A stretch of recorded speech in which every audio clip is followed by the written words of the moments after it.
அனைவருக்கும் வணக்கம். இன்றைய தினமணி செய்தித்தாள்ல என்ன செய்திகள் இருக்கு அப்படிங்கிறத பார்ப்போம்.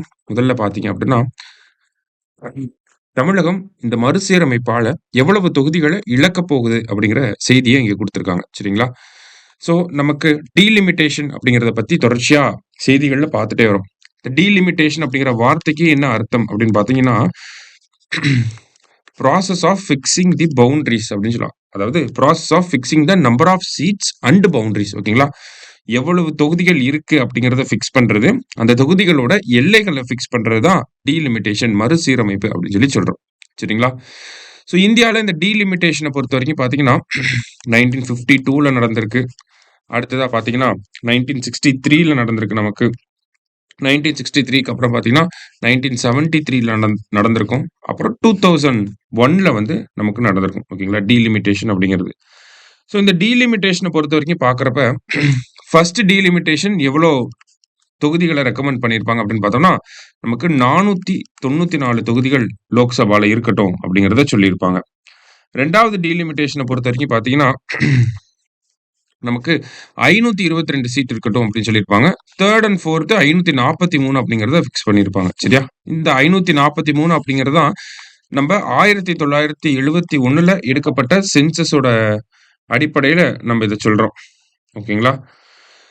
நெக்ஸ்ட் பார்த்தீங்க அப்படின்னா, இந்த 1971 சென்சஸ் அடிப்படையில 543 தொகுதி அப்படிங்கிறத ஃபிக்ஸ் பண்ணியிருக்கோம். இந்த 543 தொகுதியே கன்டின்யூ ஆகட்டும் இன்னொரு 25 வருஷத்துக்கு அப்படிங்கிறத 42வது சட்ட திருத்தம் 1976ல அப்போதைய பிரதமர் வந்து சொல்லியிருப்பாங்க. இப்ப இதுலேருந்து ஒரு 25 வருஷத்துக்கு 543 அப்படிங்கிற நம்பரே கன்டின்யூ ஆகுது. 2001 வரைக்கும். 2001ல என்ன பண்ணியிருப்பாங்கன்னா, 84த் அமெண்ட்மென்ட் ஆக்ட் போட்டிருப்பாங்க. அதன்படி இன்னொரு 25 வருஷத்துக்கு இதே செட் ஆஃப் நம்பர்ஸே ஃபாலோ ஆகட்டும். 543ங்கிறதே ஃபாலோ ஆகட்டும் அப்படிங்கிறத சொல்லியிருப்பாங்க. சரியா? இதற்கிடையில 87த் அமெண்ட்மென்ட் ஆக்ட் வந்திருக்கும். இந்த 87த் அமெண்ட்மென்ட் ஆக்ட் வந்து என்ன சொல்லியிருக்கும்னா, 2001 சென்சஸ பேஸ் பண்ணி தொகுதிகள் அந்த பவுண்டரீஸ மட்டும் ஆல்டர் பண்ணியிருப்பாங்க. ஒவ்வொரு தொகுதிக்கும் இருக்கக்கூடிய பவுண்டரீஸ ஆல்டர் பண்ணியிருப்பாங்க. ஓகேவா? இப்ப 2026 வரைக்கும் பார்த்தோம்னா, நமக்கு அதே கன்டென்ட் தான். என்னன்னா 543 சீட் தான் இருக்கும் அப்படிங்கிறத சொல்லியிருக்காங்க. இதுக்கப்புறம் தான் நமக்கு பிரச்சனை. ஏன்னா, இப்ப 2026க்கு அப்புறம் மக்களவையோட எண்ணிக்கை அப்படிங்கிறது மாறும்.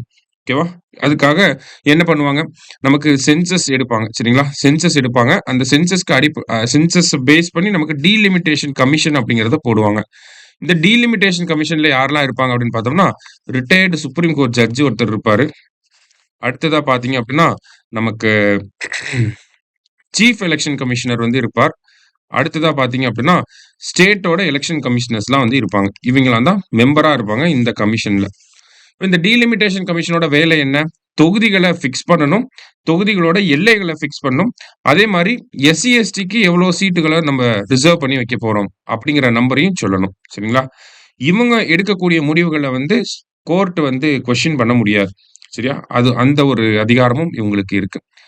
இப்ப டீலிமிட்டேஷன் கமிஷன பொறுத்தவரைக்கும் பார்த்தோம்னா, ஃபர்ஸ்ட் டீலிமிட்டேஷன் கமிஷனுக்கு வந்து சந்திரசேகர ஐயர் அப்படிங்கிறவர் வந்து ஃபர்ஸ்ட் டீலிமிட்டேஷன் கமிஷனோட ஹெட்டா இருந்திருப்பார். ஓகேங்களா? ஸோ 63ல வந்த டீலிமிட்டேஷன் கமிஷன் ஹெட் அப்படிங்கிறது சரியா நமக்கு டேட்டா வெரிஃபையபிள் டேட்டா அப்படிங்கிறது கிடையாது. ஸோ அத நம்ம செக் பண்ணும். 73ல பார்த்தீங்க அப்படின்னா, கபூர் அப்படிங்கிறவர் இருந்திருப்பார். சரிங்களா? அடுத்தது 2002ல பார்த்தீங்கன்னா, குல்தீப் அப்படிங்கிறவர் இருந்திருப்பார். ஓகேங்களா? குல்தீப் சிங் அப்படிங்கிறவர் இருந்திருப்பார். சரிங்களா? இவங்கலாம் டீலிமிட்டேஷன் கமிஷனோட சேர்பர்சன்ஸா வந்து இருந்திருப்பாங்க. ஃபர்ஸ்ட் சந்திரசேகர ஐயர், அப்புறம் 73ல கபூர், 2002ல வந்து குல்தீப் அவர்கள் வந்து இருந்திருக்காங்க. சரியா? இது எல்லாமே பின்னணி. இந்த பின்னணிய நம்ம நெறைய டைம் பார்த்திருக்கோம். ஓகேவா? இப்போ இந்த ஆர்டிக்கிள்ல என்ன பார்க்க போறோம் அப்படின்னா, நமக்கு எப்படி நமக்கு இந்த தொகுதிகள இழக்கப் போறோம் அப்படிங்கிறத நம்ம முதலமைச்சர் சொல்லிட்டே இருக்காரு. அனைத்து கட்சி கூட்டம் போட்டாங்க. நேத்து ஒரு மீட்டிங் நடந்திருக்கு. நேத்து மீட்டிங்ல என்ன பண்ணியிருக்காங்க அப்படின்னா, இந்த மாரி நம்மளோட உரிமைகள் பாதிக்கப்படும்.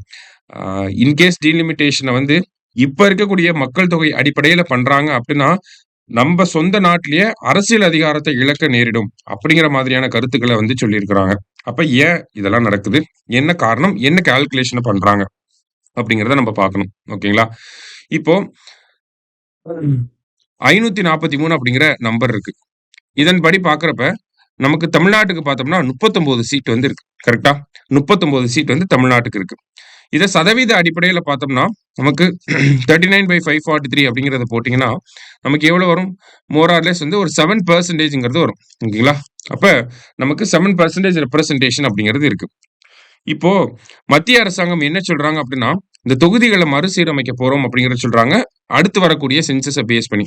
அப்ப லேட்டஸ்ட்டா இருக்கக்கூடிய சென்சஸ பேஸ் பண்ணி, இப்ப இருக்கக்கூடிய மக்கள் தொகைய பேஸ் பண்ணி, நமக்கு இந்த தொகுதிகள மறுசீரமைப்பு பண்றாங்க அப்படின்னா, அத 2 விதத்துல பண்ணலாம். சரிங்களா? ஃபர்ஸ்ட்டு 543 அப்படிங்கிற நம்பர ஃபிக்ஸ் பண்ணிட்டு, அதுக்கு ஏத்த மாதிரி ஸ்டேட்ஸ்க்குள்ள சீட்டுகள பிரிச்சு குடுக்கலாம். சரிங்களா? அப்படி பிரிச்சு குடுக்குறப்ப 543ங்கிற நம்பர ஃபிக்ஸ் பண்ணிட்டு, ஒவ்வொரு மாநிலத்துக்கும் இருக்கக்கூடிய பிரதிநிதித்துவத்த அந்த ரெப்ரசன்டேஷன இன்கிரீஸ் பண்ணலாம், டிக்ரீஸ் பண்ணலாம். சரியா? அப்படி பண்றப்ப என்ன ஆகுது அப்படின்னா, தமிழ்நாட்டுக்கு 39 அப்படிங்கிற நம்பர் வந்து 31ஆ குறையறதுக்கு வாய்ப்பு இருக்கு. ஓகேங்களா? இப்ப இருக்கக்கூடிய பாப்புலேஷன அடிப்படையா வச்சு பண்றப்ப. அப்ப 31/543 அப்படின்னு போட்டோம்னா, நம்மளோட ரெப்ரசன்டேஷன் பார்த்தீங்கன்னா 5% தான் வரும். சரிங்களா? இது நமக்கு ஒரு 8 சீட் வந்து டிக்ளைன் ஆகுது. இதுவே மத்த மத்த ஸ்டேட்ஸ்க்குலாம் பாருங்க. இப்ப உத்தரப்பிரதேஷ்க்கு பார்த்தீங்கன்னா, 80லிருந்து அது 91ஆ மாறுது. பீகாருக்கு 40லிருந்து 50ஆ மாறுது. ராஜஸ்தானுக்கு பார்த்தீங்கன்னா, 25லிருந்து 31ஆ மாறுது. மத்திய பிரதேஷ்க்கு 29லிருந்து 33ஆ மாறுது. அதாவது பிமாரு ஸ்டேட்ஸ் எல்லாத்துக்கும் பார்த்தீங்கன்னா, இன்கிரீஸ் ஆகுது. தென் மாநிலங்கள பாருங்க. தமிழ்நாடு, ஆந்திரா, தெலுங்கானா, கேரளா, கர்நாடகா இவங்க எல்லாருக்குமே பார்த்தோம்னா, கன்சிடரபிள் நம்பர் ஆஃப் சீட் வந்து கம்மியாகுது. ஓகேங்களா? அப்ப 543 அப்படிங்கிற நம்பர ஃபிக்ஸ் பண்ணிட்டு, அதுக்கு ஏத்த மாதிரி நமக்கு தொகுதிகள பிரிச்சு குடுக்குறாங்க அப்படின்னா, இந்த பிமாரு ஸ்டேட்க்கு வந்து அதிகமான தொகுதிகள் போயிரும். நமக்கு கம்மியான தொகுதிகள் தான் வரும். சரிங்களா? சோ இது ஒரு கணக்கு. அடுத்ததா பார்த்தீங்கன்னா, இந்த 543 அப்படிங்கிற நம்பர் செகண்ட் வே என்ன அப்படின்னு பார்த்தோம்னா, 543 அப்படிங்கிற நம்பர 848ஆ இன்கிரீஸ் பண்ணலாம் அப்படிங்கிறது இன்னொரு கால்குலேஷன். சரிங்களா? சோ இந்த 848ஆ இன்கிரீஸ் பண்றப்ப என்ன ஆகுது அப்படின்னா, தமிழ்நாட்டுக்கு வந்து 39லிருந்து 49 சீட்டா இன்கிரீஸ் ஆகும். சரிங்களா? இது பிரசன்ட்டா இருக்கக்கூடிய பிரசன்ட் பாப்புலேஷன் வைஸ் பார்க்கிறப்ப. அப்ப 49/848 அப்படிங்கிறத போட்டீங்கன்னா, உங்களுக்கு 5% அப்படிங்கிறது வரும். இதுவே 1971 சென்சஸ் அடிப்படையா வச்சு நமக்கு இந்த 848 சீட்ட பிரிக்கிறோம் அப்படின்னு பார்த்தோம்னா, தமிழகத்துக்கு 61 சீட் வந்து வரும். சரிங்களா? 39ங்கிறது 61ஆ வரும். இப்ப 61/848 அப்படிங்கிறத போட்டீங்கன்னா, நமக்கு 7% அப்படிங்கிறது வந்துரும். இப்போ நம்ப முதலமைச்சர் என்ன கேட்கிறார் அப்படின்னா, 1971 சென்சஸ அடிப்படையா வச்சு என்ன பண்ணியிருந்தீங்க? தமிழ்நாட்டுக்கு 39 சீட்ட வந்து குடுத்திருந்தீங்க. அதோட சதவீதம் அப்படிங்கிறது 7%ஆ இருக்கு. இப்போ நீங்க இப்ப இருக்க 848ஆ நீங்க இன்கிரீஸ் பண்றீங்க அப்படின்னா, அதுக்குமே நீங்க தமிழ்நாட்டுக்கு 7% ரெப்ரசன்டேஷன் குடுக்கணும் அப்படிங்கிறத கேட்கிறார். ஓகேங்களா? 61 சீட்டாவது நமக்கு வேணும் அப்படிங்கிறத சொல்றாங்க. ஏன்னா 1971 சென்சஸ் அடிப்படையா வச்சு பார்க்கிறப்ப 543ல 39 சீட் நமக்கு வந்துச்சு. அதே மாதிரி இப்போ நீங்க லோக்சபா சீட்டோட கவுண்ட்ட 543லிருந்து 848 கொண்டு போறீங்க. அது பிரச்சனை இல்ல. கொண்டு போனாலும் எதன் அடிப்படையில தொகுதிகள பிரிக்கணும் அப்படின்னா, 1971 சென்சஸ் அடிப்படையில பிரிக்கணும். அப்படி பிரிச்சீங்கன்னா தான் தமிழகத்துக்கு மறுபடியும் 7% பங்களிப்பு அப்படிங்கிறது வரும். அது இல்லாம நீங்க இப்ப இருக்கக்கூடிய பாப்புலேஷன வச்சு பிரிச்சீங்கன்னா, தமிழ்நாட்டுக்கு 5% 5% தான் வரும். இது தமிழ்நாட்டுக்கு பாதிப்பை ஏற்படுத்தும். இது தமிழ்நாட்டுக்கு மட்டும் இல்ல, மத்த மாநிலங்களையும் பாருங்க. உத்தரப்பிரதேஷ்க்கு பார்த்தீங்கன்னா, 80லிருந்து 143ஆ இன்கிரீஸ் ஆகுது. பீகாருக்கு பார்த்தீங்கன்னா, 40லிருந்து 79ஆ இன்கிரீஸ் ஆகுது. ராஜஸ்தானுக்கு 25லிருந்து 50ஆ இன்கிரீஸ் ஆகுது. மத்திய பிரதேஷ்க்கு 29லிருந்து 52ஆ இன்கிரீஸ் ஆகுது. அப்ப ஏறக்குறைய இந்த பிமாரு ஸ்டேட்ட மட்டுமே பார்த்தீங்கன்னா, இவங்களோட ரெப்ரசன்டேஷன் 174ல இருந்து இந்த இதுல பார்த்தீங்கன்னா 174 இருக்கும். சரிங்களா? 174ல இருந்து 324 சீட்டு. ஓகேங்களா? 4 ஸ்டேட் தான். ஆனா 4 ஸ்டேட்டோட லோக்சபா ரெப்ரசன்டேஷன் 324ஆ இருக்கு. அப்ப இத தான் தமிழக அரசாங்கம் எதிர்க்கிறாங்க. அவங்களுக்கு ஏறக்குறைய 324 சீட்டு. 4 ஸ்டேட்ட ஃபோக்கஸ் பண்ணாலே போதும். 320க்கும் மேற்பட்ட சீட்ட நம்மனால வின் பண்ணிற முடியும். ஓகேவா? இப்ப தமிழ்நாட்டுக்கு பார்த்தீங்கன்னா, 10 சீட்டு தான் இன்கிரீஸ் ஆகுது. இது 10 சீட்டு ஏன் இன்கிரீஸ் ஆகுதுன்னா, இவங்க லேட்டஸ்ட் பாப்புலேஷன் அடிப்படையா வச்சு பார்த்தாங்கன்னா 10 சீட் இன்கிரீஸ் ஆகும். இதுவே 1971 சென்சஸ பேஸ் பண்ணி நம்ம கேட்கிற மாதிரி 1971 சென்சஸ பேஸ் பண்ணி பண்றாங்க அப்படின்னா, இந்த 39ங்கிறது 61ஆ மாறும். அப்போ மோர் ஆர் லெஸ் பார்த்தோம்னா ஒரு 22 சீட் நமக்குமே இன்கிரீஸ் ஆகுது. அப்ப நம்ப இன்னும் கொஞ்சம் பெட்டரா நம்மளோட அப்போசிஷனை வந்து கொடுக்க முடியும். நம்மளோட பார்லிமெண்ட்ல அந்த பங்களிப்பு அப்படிங்கிறது தமிழகத்தினாலேயும் நல்லா செய்ய முடியும். ஸோ இதுதான் வந்து பிரச்சனையாவே இருக்கு. சரிங்களா? இப்போ என்ன பண்ண போறாங்க அப்படிங்கிறத தெரியல. 1971 சென்சஸையே வச்சு பண்ண போறாங்களா? இல்ல இப்ப இருக்கக்கூடிய சென்சஸ வச்சு பண்ண போறாங்களா அப்படிங்கிறது. கண்டிப்பா இப்ப இருக்கக்கூடிய சென்சஸ வச்சு பண்றாங்க அப்படின்னா, அது தென் மாநிலங்களுக்கு பாதிப்பாக தான் போய் முடியும். இதுக்கு வேற என்ன ஆல்டர்னேட்டிவ் இருக்கு அப்படிங்கிறது அரசியல் அந்த நிபுணர்களுமே வந்து யோசிச்சுட்டே தான் இருக்காங்க. நேத்து நடந்த அந்த கூட்டத்துல என்ன சொல்லியிருக்காங்க அப்படின்னா, நீங்க இன்கிரீஸும் பண்ண வேணாம், டிக்ரீஸும் பண்ண வேணாம். 1971 சென்சஸும் வேணாம். 2026ல இருக்கக்கூடிய சென்சஸும் வேணாம். எதுவுமே வேணாம். இன்னொரு 25 வருஷத்துக்கு இத தள்ளி போடுங்க அப்படிங்கிறத சொல்லியிருக்காங்க.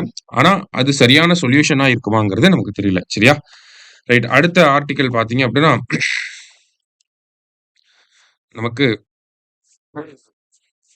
லாஸ்ட்டா ஒரு அவார்ட் பத்தி குடுத்திருந்தாங்க. என்ன அவார்ட் அப்படின்னா, 59வது ஞானபீட விருது அப்படின்னு சொல்லி குடுத்திருக்காங்க. ஓகேங்களா? யாருக்கு வழங்கப்பட்டிருக்கு அப்படின்னு பார்த்தோம்னா, வினோத் குமார் சுக்லா அப்படிங்கிற ஹிந்தி எழுத்தாளருக்கு வந்து வழங்கப்பட்டிருக்கு. ஸோ சத்தீஸ்கர் மாநிலத்திலிருந்து இந்த ஞானபீட விருது, ஞான்பித் அவார்ட் அப்படின்னு சொல்லுவாங்க இங்கிலீஷ்ல. ஓகேங்களா? ஸோ இந்த விருத வாங்கக்கூடிய முதல் நபரா யார் இருக்கார் அப்படின்னு பார்த்தோம்னா, நமக்கு வினோத் குமார் சுக்லா அவர்கள் இருக்கார். சரியா? ஸோ இந்த பரிச பொறுத்தவரைக்கும் பார்த்தோம்னா, 11,00,000 ரூவா காசு குடுக்குறாங்க. அதே மாரி பார்த்தோம்னா, சரஸ்வதி உருவத்திலான வெண்கல சிலை அப்படிங்கிறதும் வழங்கப்படுது. சரியா? ஸோ இன்னைக்கு செய்தித்தாள்ல இருந்து முக்கியமான செய்திகள பார்த்திருக்கோம். நன்றி. சுரேஷ் IAS அகாடமி வெற்றியின் முகவரி.